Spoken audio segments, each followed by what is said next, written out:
Welcome to Not Milk Never Milk. Subscribe if you're lactose intolerant.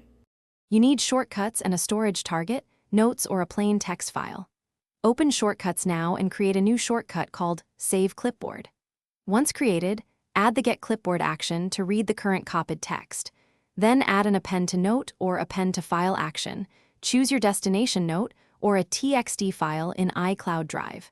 This starts the automated save process the first time you run the shortcut manually. Don't skip naming the note clearly so you can find entries fast. Next, format the saved entry so it's useful.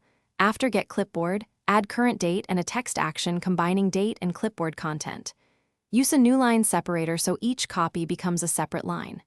Connect that text to Append to Note or Append to File. Pick the same destination every time. Once done, make the shortcut accessible, add it to the home screen, put it in a widget, or enable it as a quick action. That way you run it in one tap whenever you copy something. Finally, use the shortcut each time you copy something to build history.